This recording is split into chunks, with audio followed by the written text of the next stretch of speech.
আমার আল্লাহ বলেন, ইযা জাআ আজালুহুম লা ইস্তাখিরুনা সাআতাও ওয়া লা ইস্তাকদিমুন। মৃত্যু যদি কারোর চলে আসে, সে যদি মৃত্যু থেকে বাঁচার জন্য 7 তবক জমিনের নিচে চলে যায়, অথবা যদি মৃত্যু থেকে বাঁচার জন্য 7 আসমানের উপরেও চলে যায়, তারপরেও সে মৃত্যু থেকে বাঁচতে পারবে না। কারণ মানুষ যতটা সুরক্ষিত দুর্গের মধ্যে থাক না কেন, সেখানেও মৃত্যুর ফেরেশতা মালাকুল মাউত পৌঁছে যেতে পারে। ঠিক না বে ঠিক? ভালো করে বুঝবেন। কোন মানুষ যদি মনে করে আমারে যেন কেউ মারতে না পারে, তাই বডিগার্ড রাখবো, এলাকার বড় পাতি নেতা বল্টু, ভালো করে বুঝেন, এলাকার পাতি নেতা বল্টু কত লোকের ক্ষতি করেছে, কত লোকের জায়গা জমি ঘের দখল করেছে, কত লোকরে মিথ্যা মামলা দিয়েছে, এমনকি তার হাত থেকে এলাকার ইমাম পর্যন্ত বাদ যায় না। সকালবেলা ইমাম সাহেবের কাছে চলে গেছে, যে ডাক দিয়ে কয়, ইমাম সাহেব আপনার নাম থানায় দেখে আসলাম। কোথায় কোথায় দেখে এসছে? ইমাম সাহেব ভীতু মানুষ, বলল আমার নাম থানায়, মানে আমার নামে কি মামলা হবে? বলল তা তো হবে। এলাকার ইমাম সাহেবকে বলল আপনার নাম দেখে এসেছি। কোথায়? হুজুর কয় আমার নামটা কেটে দেন। কয় ওখানে নাম গেলে কি আর এমনি এমনি কাটা যায়? কয় কেমনে কাটা লাগে? কয় টাকা লাগে? কয় কত লাগবে? কয় 1 লাখ। হুজুর কয় বেতন পাই 5,000, 1 লাখ দিব কোথায়? বদমাইশ তখন বলে আপনার না গোয়াল ঘরে একটা গরু আছে, গরু বেচে টাকা দিয়েছে ইমাম সাহেব 50,000। ওই লোক মাঝে মধ্যে ইমাম সাহেবের কাছে যায় আর বলে আমি আপনার বাপের কাজ করে দিয়েছি, আপনার নাম কেটে দিয়েছি। আসলে থানায় তার কোনো নাম টাম ছিল না, থানার নাম করে বল্টু মেরে দিয়েছে। কথা কয় না কেন?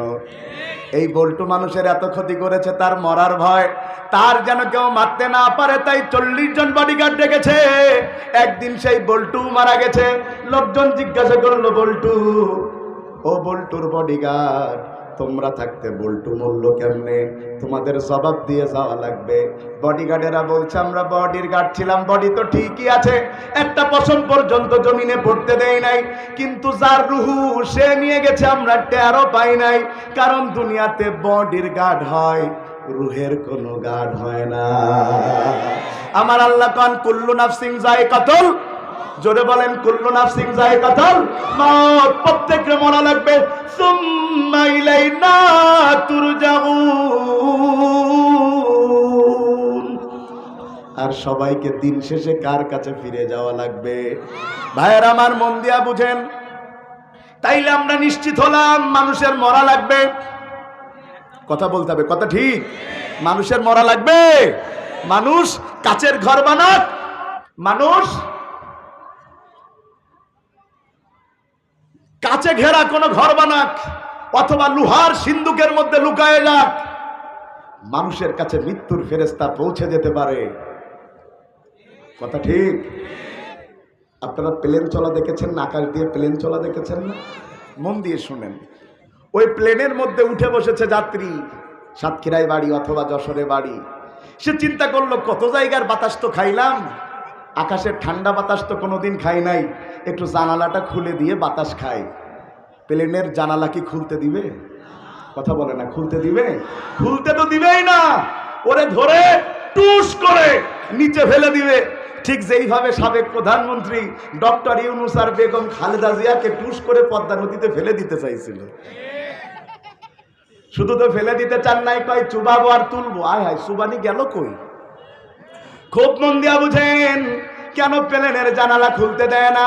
কারণ প্লেনের জানালা যদি খুলতে দেয় বাতাস ঢুকে যাবে, আর যদি প্লেনের মধ্যে বাতাস ঢুকে যায় প্লেন ব্যালেন্স হারায় ফেলবে, প্লেনটা ক্র্যাশ হয়ে যাবে, পাইলটও মারা যাবে, যাত্রীও মারা যাবে। তাইলে সাতক্ষীরাবাসী আমরা নিশ্চিত হয়ে গেলাম প্লেনের মধ্যে বাতাসও ঢুকতে ওই প্লেনের মধ্যে শত কোটি টাকার মালিক আব্দুল মতিন সাহেব উঠে বসলেন। বিজনেস ক্লাসে তিনি বসে আছেন, এক গ্লাস লেমন জুস তিনি পান করেছেন।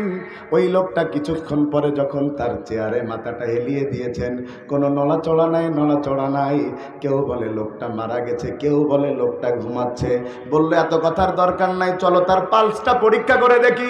পালস পরীক্ষা করে দেখে কোনো স্পন্দন নাই, নাকের কাছে আঙ্গুল নিয়েছে, দেখে কোনো নিঃশ্বাস নাই। লোকেরা বলতেছে মানুষটা মারা গিয়েছে। আপনাদের কাছে আমার প্রশ্ন, যেই প্লেনের মধ্যে সামান্য বাতাস ঢুকতে পারে না, ওই প্লেনের মধ্যে পৃথিবীর চাইতে বড় দেহের মালাকাল মাউত মৃত্যুর ফেরেশতা ঢুকলো কেমনে? তার মানে বোঝা যায় আপনি যেখানে যত নিরাপত্তার মধ্যে থাকেন, মৃত্যু থেকে কেউ আপনাকে বাঁচাতে পারবে। পৃথিবীতে কেউ স্থায়ী হয় না, হোক না সে ফেরাউন কিবা নমরুদ, কেউ ভবে চিরকাল রয় না। ঠিক না বে ঠিক? কেউ ভবে চিরকাল রয় না।